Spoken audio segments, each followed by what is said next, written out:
thank you, Miguel, and thank you, the team from Fast Forward, for inviting me to join to this Global Summit. I think that definitely is a great pause, although for me, it has been like an acceleration. I think I agree with some of the comments done before that this is not a great pause, it's kind of a fast forward. Definitely agree with that.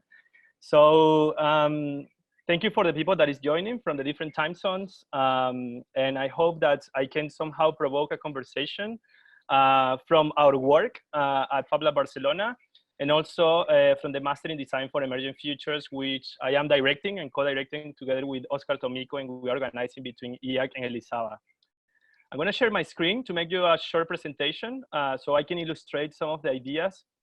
And also from my point of view, I think it's important not only to theorize about what is happening, but also to introduce you to some of the methodologies and some of the approaches that we're using to make this notion of designing emergent futures a reality, right? So you will see my slides. I put these three colors because I am from Venezuela, but those are my affiliations at the moment. You can find me in almost every social network as Tomas Diez. Quite easy to find to find me. And I'm gonna be talking to you about from a personal perspective, and also from the professional practice that I'm doing with different hats. I think that a lot of us, we have like a different we wear different hats in different projects, but also how our work is not only trying to predict things, but in a way it's trying to enable transformation, right? And it's what we have been doing for the last 10 years or so from Fab Lab Barcelona, from the Fab Lab Network, and from the Fab City Global Initiative. So one of the things that, when I talk about weak signals, I'm going to explain it a little bit later, but for me, weak signal is identifying, these initial failures, or somehow like, I would say that's signs of transformation, no? Or when, some kind of these the realities of today are creating transformation in the current status quo or the current paradigm, right?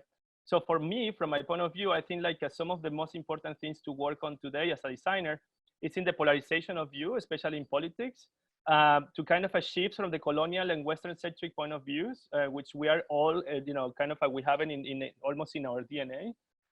Also to deal with information obesity and informed ignorance somehow. And then the normalization of toxic food chains. You can actually add to that the normalization of toxic social relationships if you want. So, but something happened. No, this is what I was working on. But something happened, like weak signals, which somehow, I can use the metaphor of what the SETI project was doing. Apparently, it has been shut down. Is to trying to identify potentials of for us as explorers to find the potential of new things, right? So we are hearing to the space, or to outer space, to find extraterrestrial life for many decades, and trying to see what a sound or an image can identify somehow that possibility that we are looking for as explorers. This is some of the weak signals that we have working in our master in Barcelona. This is a tool, actually, what we call the Atlas of the Weak Signals. It goes together with an online repository and that we are sharing in GitHub. I can share the link with you if you want. But this is a project that we have been working together with Jose Luis de Vicente and Mariana Quintero in order to provide a tool to our students, but also we are incorporating it to ourselves in the lab and to the partners that we work with, to kind of identify where is the space or the intersection between spaces that I want to work as a designer, or I want to influence as a company in the current state of things, but actually to, again, with this idea of enabling transformation, enabling emergent futures. But something happened, right? We somehow were, slapped in the face with something that, in January, we identified that the potential of a global pandemic was a weak signal. Now it became a massive reality, and it's possible that in a couple of months, it's going to become the past in a way, right? So this is okay. Thank you. I will share the link when I finish the presentation. So in addition to these initial weak signals that I was working on, I had to add the idea of the COVID-19, I think that people is talking about the post-COVID-19. Actually, we're moving to a new permanent situation. Is, you know, there is a say in Spanish, I think probably works in English as well, like there is nothing more permanent than something that is transitional, right? There is another thing that is happening is extreme oscillation of reality. The oscillation, you know, is the changes that happen from one day to another. And then what was normal yesterday became something else today. It's a new normal. And then it's going to become a different normal tomorrow for sure, right? And then for me, another challenge that we're going to have, and it's starting to be a weak signal, is from which economic principle we're going to start a risk reconstruction of this global pause, you know, as you were saying, as this conference is called. And I think like, you know, if we start to build things from the same patterns as economic growth, from the same patterns that we have been developing our world for the last 200 years, we're going to hit failure even in a big time, because right now you know, there's a weak signal that stopped being weak for some time already, which is climate change, that is there. And what is happening now with the current coronavirus is just like a little bit of taste of what it could be happening in the next few years or in the next decade in relation to climate change. So, you know, I would like to make somehow a reflection about the past. No, somehow you see that you know, we as a society, we have been discovering, you know, exploring new worlds, but also discovering new ways to interface to the world. No, how to move, how to power, you know, our houses, how to build, how to make our life better, right? Maybe about 150 years ago or 200 years ago, the main symbol of freedom was having a horse. If you had a horse, it's like you were riding a Ferrari somehow, right? But you know, the potential of having a horse was coming together with some associated consequences. And in this case, one of the first problems that the city had is actually dealing with horse shit, and the smell of the shit and the sanitary consequences of having horses moving around cities, right? So there is like you know, something that improves our life, something that changes our life, but also with some unintended consequences. Similarly to the car, you know, at the beginning of the 20th century, the 40 was introduced by Henry Ford, the assembly line, the speed of process of manufacturing. And then we started to create this kind of cholesterol, like a society cholesterol, when we have difficult to move people and to move flows due to the excess of mobility based on individuals' vehicles, to give you an example, which also somehow is really incredible on how you solve it from one day to another just by spreading a virus worldwide. And then, you know, if you look at something similar, transformative, you know, as the horse or as the car, it's actually the mobile phone or a supercomputer in your pocket, which has also some unintended consequences of producing influences like the Kardashians and other societal, I would say, threats for humanity and for the human development. So as you can see, weak signals change, and they change over time. They change because, you know, they produce consequences, and then this, you know, we are in a hyper complex system that is completely changing every time that you introduce a new variable. So therefore, we need to, you know, somehow embrace these changes and embrace this uncertainty also as designers and also as practitioners, because the world is very difficult to be predictable. Even modelings like Stuart Brand has done on the pace layering on how things change, you know, over time. This is kind of a synthesis, and probably some of you are familiar with the work of Stuart Brand. We see like there are things that you can say they change faster than others. No, fashion changed very fast, but actually culture probably changed slower, right? But now we're seeing like infrastructure is changing from one day to another. The governance probably is changing from one day to another.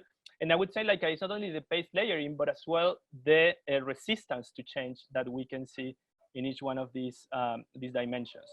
There is another thing that for me is fundamental to understand in this moment today, which is the fundamental change of paradigm, which is like basically a struggle of powers right now, is how we are moving from a highly centralized world to, you know, in this evolution that we have been happening for the last 70, 80 years, to go to a more decentralized one, and finally to go into a more distributed one, right? To have like a hyper local resilience, but also at the same time like a hyper connected globally, you know. So these very strong nodes for local production, for local management, governance models, etc. But they are somehow hyper-connected at the global scale with many other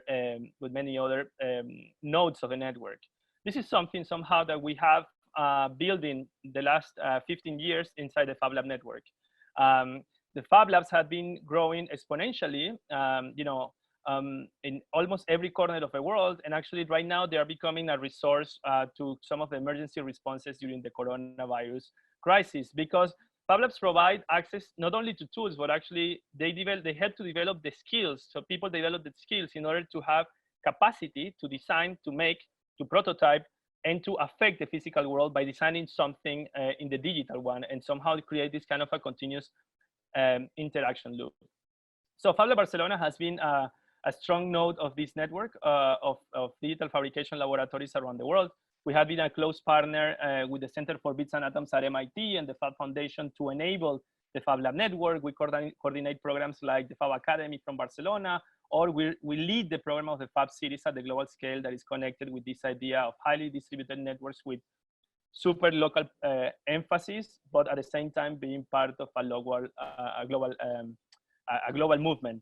And then, during the last 14 years, which we have been existed, I think 13 years, sorry, we have been somehow consolidated the knowledge of the lab in these different strategic areas.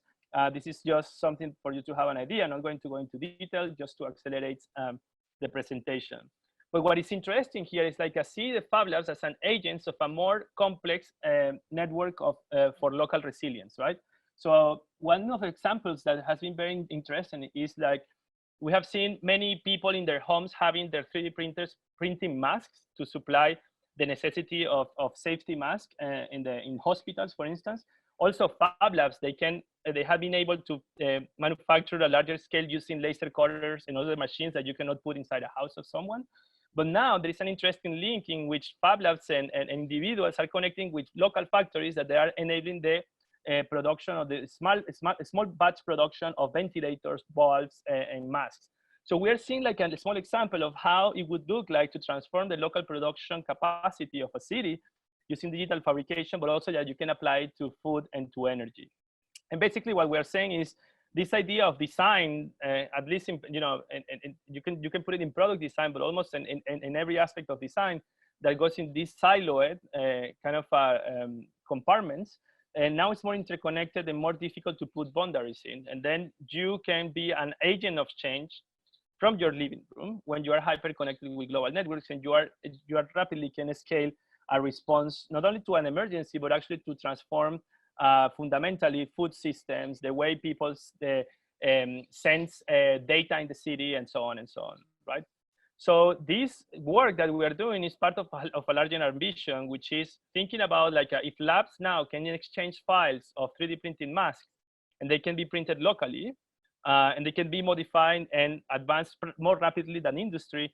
What happens if we scale that process to cities? And that's what we want to do with the Fab City project, which is instead of moving materials around the world, because as we can see now, like having a supply chains that I have to travel thousands of kilometers away to get to your house, it puts in risk to your resilience capacity, right? It has consequences on the energy consumption, and it has consequences on exploitation mechanisms that we have developed on top of people. So we have modern slavery, and on top of natural resources with all the exploitation that we have of raw materials in many places of the world. So the way that we unpack this is through the full stack of the Fab City. So you can see like the Fab Labs are this distributed infrastructure for not only for digital fabrication, but for transformation somehow. But then on top of that, when you have all these labs around the world, you are generating new skills and capacities to innovate that need to be deployed in cities, that need to be turned into policies, that need to be shared globally, right? And this is somehow how we are unpacking this complex task, which is transforming the way cities produce and consume, right? So part of this approach for us is not only about, is to understand that this is not only about technology, but it's about design and how design changes, right? And how we need to move from designing objects and devices and products to start to design, systems, to design what we call interventions, and also with the idea of enabling these emergent futures. And somehow that's what we are doing in this newly program that we created with this Master in Design for Emergent Futures. is creating a learning environment that right now is in Barcelona, but we see it growing globally around the world, and we can be built on top of this distributed network of Fab Labs. It basically enable, at a global scale, a new approach to design and to a new approach to local transformation while being part of a global movement. The way we're doing this is following this approach in which we go from understanding what it means to design for emerging futures, then designing interventions and iterating these interventions in the real world, and then creating future speculations about possible futures, and then not only about the speculative or science fiction futures, right? So the work of our students is quite multidisciplinary. We incorporate blockchain, synthetic biology, digital fabrication, of course, AI, we have all the buzzwords, but in a way, not as I would say as a new dogmas in technologies or in design practice, but understanding them as tools. And these are tools that and as part of the capacities that they need to enable these emerging futures. So this is part of the structure of the program that you can see more online. If you look around, I've already somehow explaining these kind of 3 steps that I explained in the graph before. I can explain you a couple of projects. Nicolas from Chile, he has trained mycelium, for the mycelium to learn how to eat certain things, right? So he identified that cigarette butts are highly pollutant, and then the mycelium didn't like to eat cigarette butts that contain already nicotine and tar.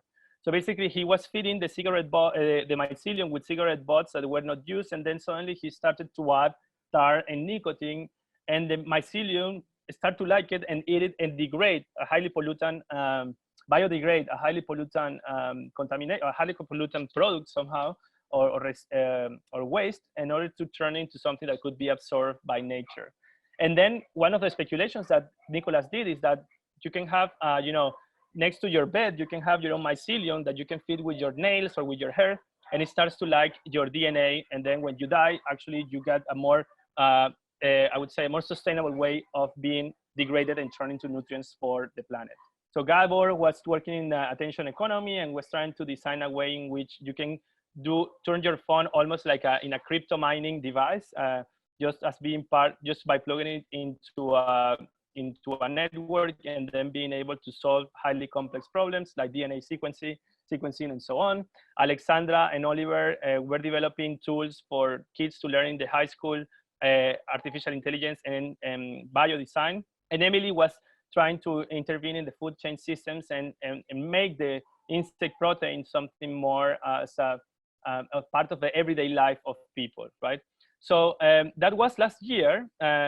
This year, we have been, of course, in the middle of a program. We have been fed by, this new emergent scenario. As I told you, COVID-19 went from being a weak signal 3 months ago to being the new normal, and then it's going to change our life forever. I'm quite sure about that. So there is no I don't think there is a post-corona times. I think this will be more permanent than we think. But also that this open up an opportunity for us to somehow adapt the master. As its name says, we need to be ready to design for emerging futures, but somehow the future slapped us in the face, as I said before. So starting from some previous work, like the work of Stuart Brand again, and some colleagues of him, with the Whole Earth Catalog, where they were developing a resource, a magazine as a resource for people to learn how to cultivate locally, how to deploy solar panels, and how to find out somehow solutions for the everyday life and not to be part of the system somehow. As well as the work by Ernesto Rosa on documenting these 2 publications that happened in Cuba during the 90s. Cuba entered into the special period. In that moment, the Soviet Union fell apart, so Cuba lost all the support from the Soviet Union, and then people locally, they had to develop solutions that you cannot imagine, like turning a washing machine into a ventilator because it's a very hot island, or making batteries that are not supposed to be charged, make them rechargeable batteries. So the interesting thing is that all these solutions are all documented in these 2 books, which are very rare to find. So Ernesto, who is a faculty at our program, he we worked with him on trying to understand which were the motivations for Cubans, but it was very obvious, no? That he called it the architecture of necessity, or the kind of the necessity-driven design, and what it would be now applied to what is happening in our current outbreak, right? So we did this project together with some of our former students. We call it hyper-domestic, hyper-local, and the idea was like to understand that we are confined together. And then the people is developing new practices that they can go from the most mundane things like the fever of people making sourdough and making bread at their house, to the online yoga classes, to actually the highest consequences that are in the mental health of people, right? So one of the things that our students were working on is actually, for instance, like understanding that we are being part of a new level of simulations. This is the work of Pablo, in which he has been looking after how parents, for instance, are somehow creating this idea of movie nights into their house. Also, the work of Luang from Thailand, he has been understanding how these new opportunities for new type of works, right? Like I'm working here from Indonesia. This is not a background it's real. It's not a Zoom background. And then you can work almost everywhere with this new reality somehow. And then he started to map like where new type of jobs are emerging from this current situation in the world of Corona. And for instance, Caroline from Texas, she has been researching on how the internet usage has triggered, but also how it's changing somehow the response from companies, the response from people. And then you can see now, like, we are starting to, lower the resolution of the things that we are consuming online, which is quite interesting because it changed a complete pattern that we're looking at 8K monitors, and basically we're not going to be unable to see any 8K because basically we have to low down the higher consumption rate of the internet in order for everyone to be able to broadcast from almost everywhere. So I wanted to finish to say, like, we are confined together. I think that this is an opportunity to enable and create emergent futures, not to forecast scenarios, but actually to engage into something transformative. I know that sounds naive. I've been part of building networks previously. I think it's possible. I think that, this dramatic transformation of things need a mental adjustment, body adjustment, a social adjustment, but definitely we are in an unprecedented moment of time. Everybody, of course, is saying the same, but it's time to put it in practice. These are a couple of videos that I'm going to skip. If you want to know more, you can go to these following links, follow some of the social networks. And I'm happy now to enable the conversation after the 25 minutes of presentation. I'm going to stop my screen. Super. Thank you, everyone. So, hola, Maximo from Peru. Great to see you. I will share the link to the tool. Give me just 1 second before I jump into the Q&A so I don't forget.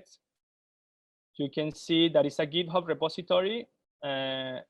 Please go here. I'll share it with everyone, with the attendees and everyone. And I will send you also, this is how it's served in a web app.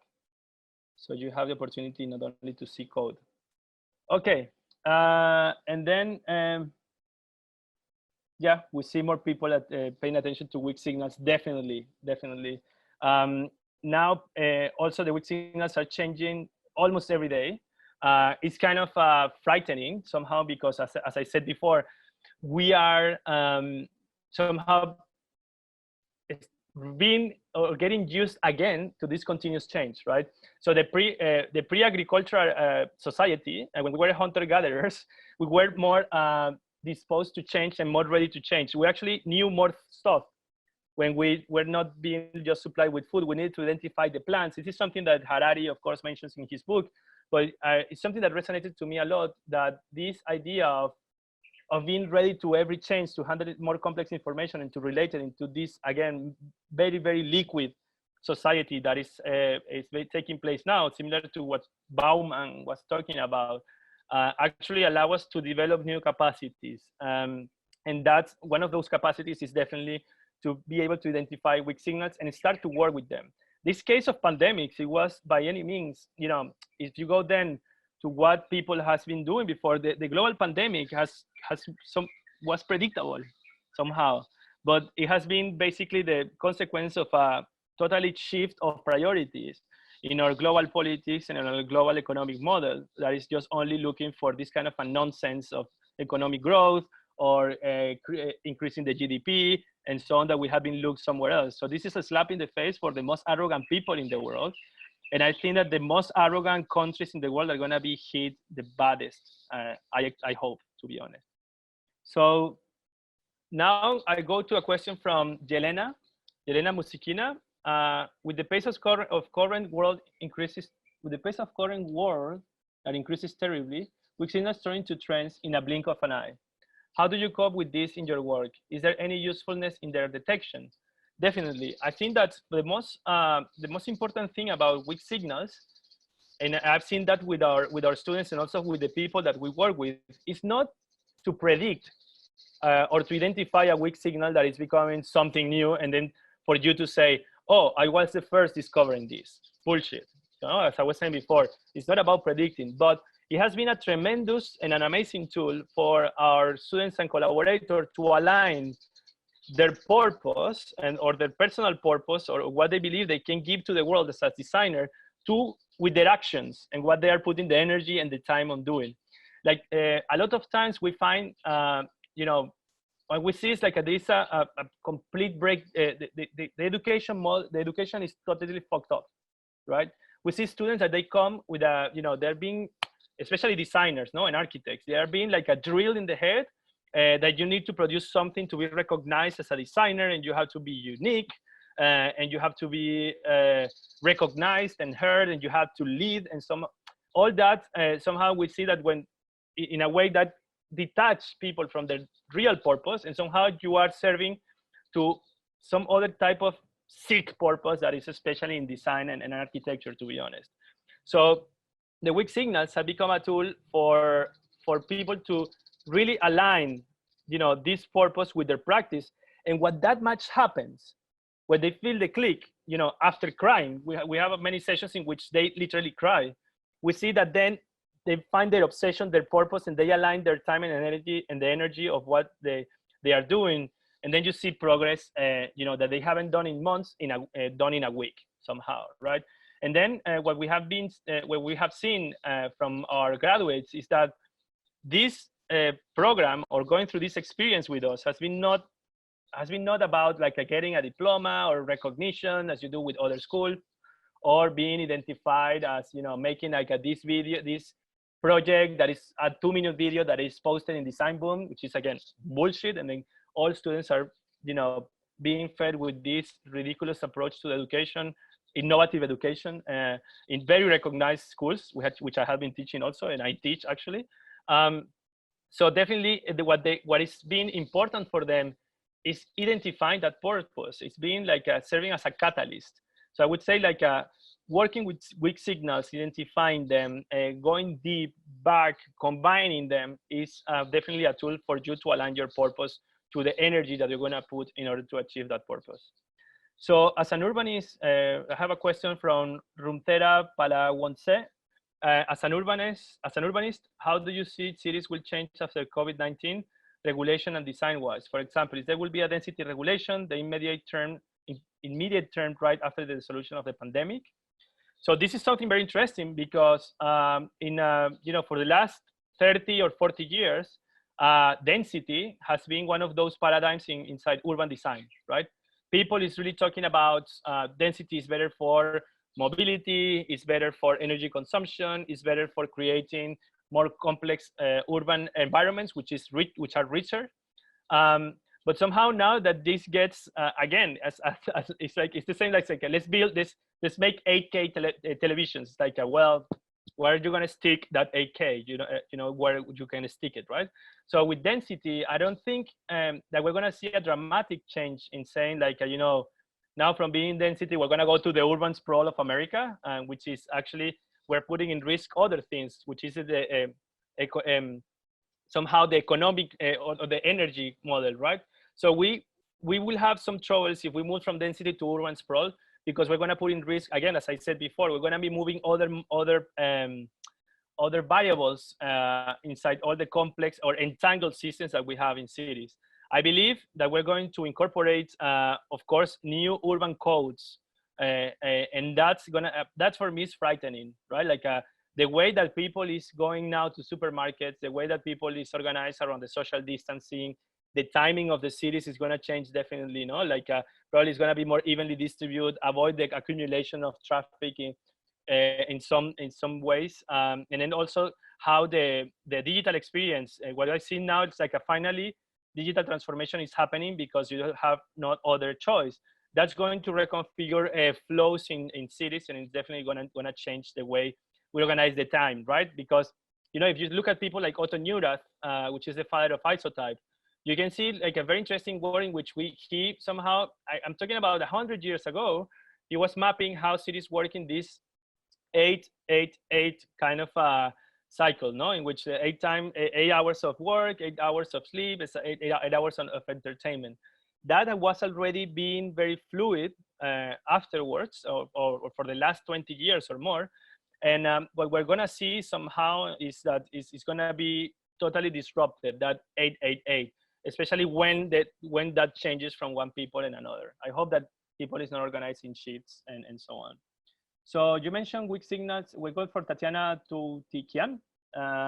You're making it really interesting for me to go work on your names. You mentioned that weak signals evolve into trends and new normals. And I have been seeing that some businesses like the Future Laboratory are hiring trend designers to find these weak signals and compiling these new trends to inform businesses to create more harmful things that migrate away from a good new normal. How do we educate them? What do we do about this?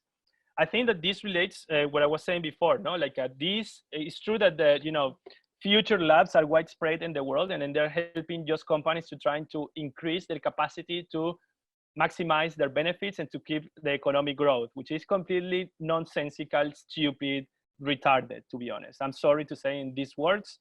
For me, it's the most stupid thing to use this, the idea of change or transformation and improvement of life to actually somehow, how you call it, to extend the duration of a model that is, in my opinion, completely exhausted. No, so you are trying to perpetuate this stupid model of growth for companies, or for governments to have control by using theory of change and so on. So that at the end ends up like slapping in their faces again, sooner or later.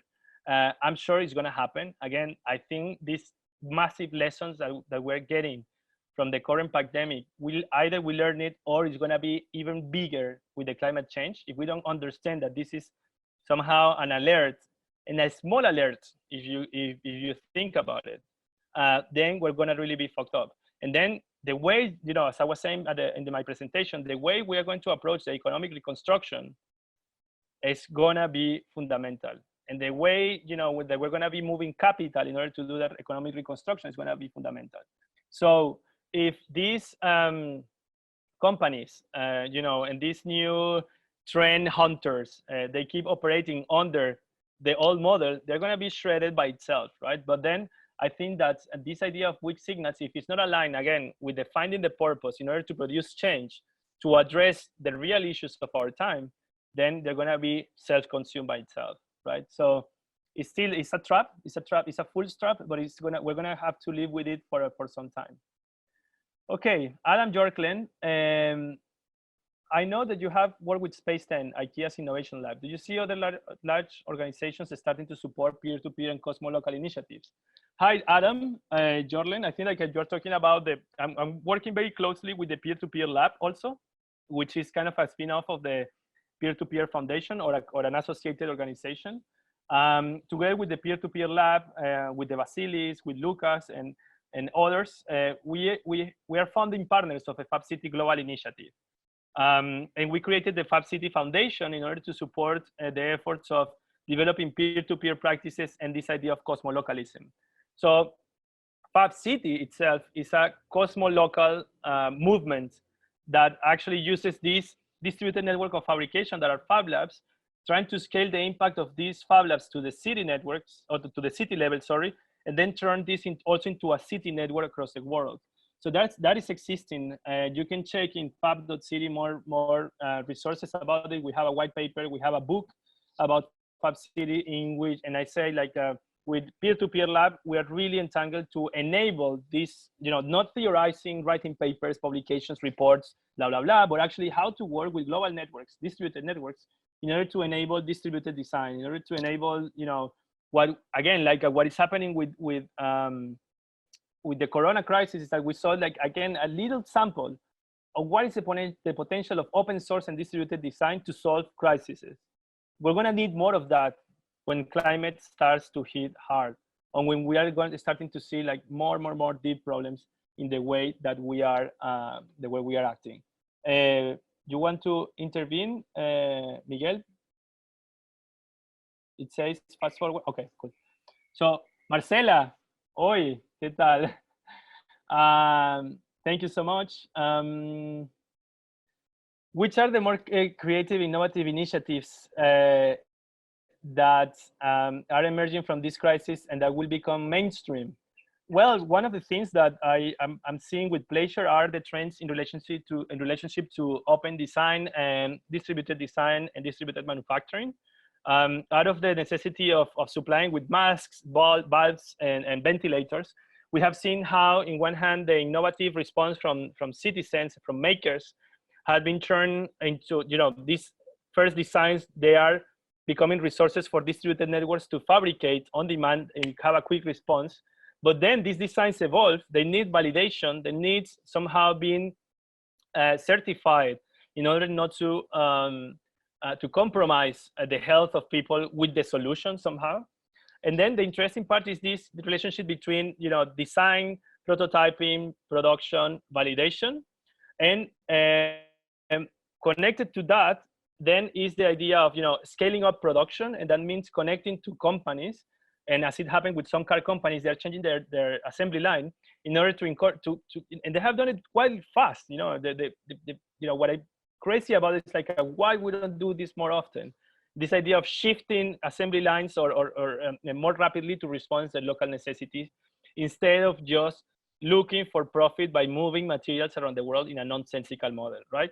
So I expect that this idea of on-demand, local manufacturing, open source are, I wouldn't say initiatives, because I don't know if you're asking about specific people, brands, etc. But I think it's more like practices, right? The movement of makers, I think like the maker movement is not going to save the world by itself. It's a good trigger. It opens doors. It opens new fields of exploration. It has enabled these, I would say it has been like the maker movement and the work of distributed networks like Fab Labs have opened up a new world of possibilities for companies, for governments to work with on-demand production and distributed manufacturing. And I stay with that. I hope that distributed design and manufacturing principles stay with us beyond the Corona crisis, and it's part of this new economic paradigm that we're going to look at, which is generating value that goes beyond GDP.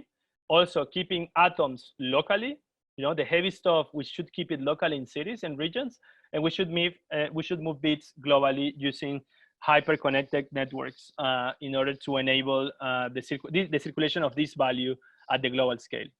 So Sorelli Calixto, based on the weak signals you mentioned, do you think a new trend in planning in the big cities and intermediate cities are coming? Well, I think that planning has been in crisis for some years now. I believe that urban planning has been proven, I think, to be obsolete, at least for the last 10 to 20 years. The massive experiments or new cities planned from scratch has been, relatively a failure, I would say. I won't mention anything to not hurt any egos of big architects that are working on that. But I believe definitely that something that we have been working on in some EU-funded projects that we run in the lab is this idea of flexible planning, right? In which you are basically creating the conditions in cities for change, and then you are not trying to regulate change somehow. So definitely, this is going to, as in many other things, this is going to accelerate a transformation into planning. My fear is that, that what we have seen in the initial response to the crisis is actually we moved not from the local response, but actually we moved to the national level, which for me is it's a huge risk of the emergence of a new authoritarian regimes. That's happening somehow. I think the nation states should not be dealing with this stuff. We see that, you know, this is something more of the local governments. It is true that the nation states are more accountable, but it also shows you the flaws of the system. But now the problem is having nation states regulating the planning in cities, while cities should be in charge of that. And this is a big risk that we're gonna see for urban planning and to the results into the urban environment. Definitely, we're gonna see more authoritarianism, at least in some countries. This is a risk. This is kind of the consequences of going back to the nation states, which in my opinion, we should get rid of as soon as possible and move to local city governments into regional governments. So Joaquim Montaner, you have a very, very Catalan name to be in Argentina.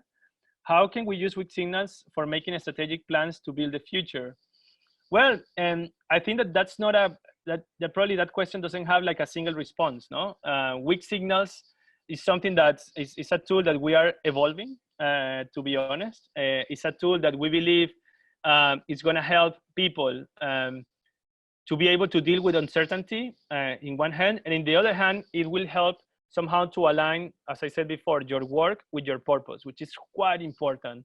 As a designer, as a planner, as a strategist, you really need to reconnect with the purpose. And, you know, and that purpose is not only individual, it's a purpose that operates on multiple scales. It's you in relation to yourself, but you in relation with your, you know, the most near environment that you have around you, your closest community, but also you as part of larger networks is super important for you to keep that purpose in connection, so that in that way effectively we can produce change. So it's a purpose alignment tool, I would say. An anonymous attendee: can a weak signal turn into a trend, then go back to a weak signal after the pandemic? The question is, how do you know if something is transitioning from weak signal to trend? We are still discovering it. We have seen, like, as I said before, one of the clear examples in which one weak signal went from being like a tiny weak signal to a trend, to a reality. And again, as I said before, probably by the time we're gonna finish the year or you know, in a couple of months, that weak signal disappeared somehow, no? And then probably will come back in a different form. We are figuring out, but what we can say is now the weak signals that we thought they were weak signals at the beginning of the year. We started the program in October. They need to be revisited and incorporate new weak signals that are emerging now from the current pandemics, right? So work in process, in progress. In your opinion, how do you think drone legislation will change or evolve, as we see many countries are using them for awareness and delivery testing is still ongoing? But will there be bigger roles they might play in the future?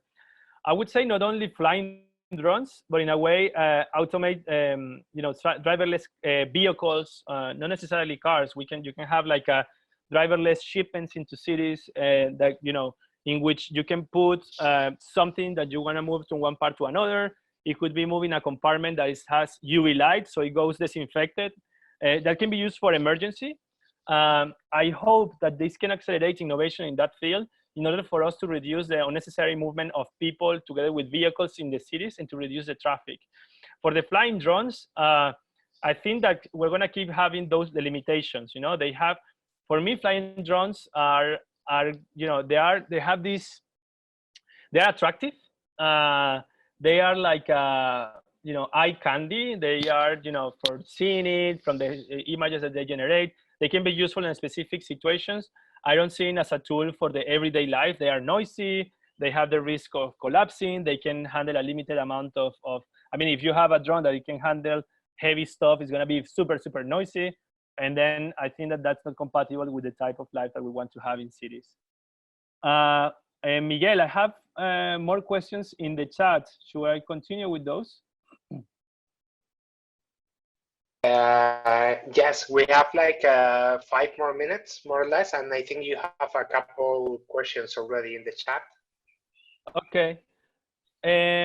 well, I will continue with a couple of ones. I think that, the question from Frank from Mexico, definitely, man. This is gonna be, as I said before, a massive excuse for going into highly authoritarian regimes. The questions now about the movement and how the tracking of people is being used in order to control the pandemic is really scary. It's really scary, and especially because we haven't put in place a regulation in which you can govern your own data, and then you can provide somehow or give rights for people to use your data. Let's say people, companies, or governments, right? So definitely the authoritarian governments are really, their hands they're doing this. They're really celebrating that they can go back and grip more control. Mexico, I don't know how you see it. I am from Venezuela. I see how an authoritarian regime can use an external threat to increase the control over people. What I see scary now is in countries with highly celebrated democracies or the highly protective regulations that we have for personal data in Europe, we somehow are going to give away certain rights, as it happened after the 9/11 in 2001. So it will yet has to be seen, but fortunately there are some people and a lot of I would say not only developers but also the people that is defending the human rights and people is defending the digital rights that are working on raising these issues and fighting for making them obvious and keep those governments in control. So for the person that is asking me, what are some weak signals nowadays that you think will become a trend in the near future? I think I mentioned some of them. For me now, this idea that we're going to go to normal, or this idea of post-pandemic, I think it's something that we need to reconsider and understand that there is not such a thing, but actually it will be more permanent than we think, this current situation. So for me, that's kind of a going beyond this idea of, when I go back to normal, but actually how the transition to this normal that is going to be created almost by the day is going to happen is definitely something that I see as a weak signal today. I see also that, let me use I have another notes in relation to my new weak signals that I had to update. So it's like the oscillation of reality, and in a way, I say seen from the more like the mental health, or kind of what is going to be, which are going to be the tools that we're going to, or not the tools, but in a way, how we're going to deal with this continuous transformation of the reality, change of the kind of the increase of uncertainty that in a way is gonna put us back in a situation that we were before the agrarian society, which is like being almost living by the day, right? Making more difficult to anticipate and how we're gonna deal in a more fluid way. That's gonna be definitely another weak signal, or for me again, and again, I'm still learning. And then another weak signal is the type of economic reconstruction for the new normal, as I said before, is which is going to be the purpose of the economic reconstruction. It's going to be, okay, let's make the biggest effort when we go back and activate the factories again and keep the machine going to recover our GDP levels before the pandemic. That's fucking stupid. And then defining that purpose. And if we don't do it today, defining that purpose is the big task. And then that's where the focus should be. And if we don't do it, we're going to hit another bigger, it's going to be worse than the pandemic, which is the climate reality. So I have 10 minutes. I see more questions coming in. What are the weak signals that you see in the foresight field, pointing towards a future where policy and decision makers have to call recommendations resulting for foresight persist? Hola, compatriotas desde Finlandia. I have to say that, definitely we need tools to help decision making, right? And in a way, decision making, we are using like a very, I would say, prehistoric almost decision making tools. One is like we're going to the chief of the tribe to make decisions. Then another one is that I think that the democracy was already in crisis, meaning like every 4 to 6 years you go to vote and you basically give all your rights to someone else to do stupid things. That also doesn't work. So I see things, you know, like Decidim in Barcelona, which is providing a tool to have like a more fluid participation of people in the everyday issues of the countries, to be definitely a good tool to decision making. But the risk also is to get into this populist response to say, oh, everybody should decide about everything. And I say, no, that doesn't make sense, because when you have voting and people vote with this rule of the 51%, then you have things like Brexit, for instance, or you have things like Trump. So we need, you know, we are between authoritarian and populism using digital tools. While yes, I think I agree that we should have some representation, but then the decision-making tools, which should be should incorporate not only foresight but also tools like you know, Miguel and his team are developing using artificial intelligence to create more informed decisions when dealing with more complex problems and more complex data. And then finally, how do you see the new normal for people mobility? That's a massive question. I wonder what people is doing with their fancy cars. You know, again, I don't know if they are moving it 1 meter and 2 meters back and forward in their garages. Definitely, mobility is going to change in cities dramatically. I hope, again, and I hope that we don't go back, you know, to keep burning oil, because we are more addicted to oil than cocaine. I think people is, you know, we are addicted to burning oil. With cars, move here, move that, fly here, there. So I think somehow this should help to balance, but also we can have the opposite, which is like we can go back and trying to burn all the planet in 1 month because we haven't moved for 3 or 6 months. And we could have like these bounce backs, no? Like for instance, this until now a pseudo-romantic view of distributed manufacturing could be influenced by the fact that probably China can take over completely on the production or the production capacity of the world, because they are the only ones that are going to be they are being able to keep in the production capacity or recover the production capacity before anyone else.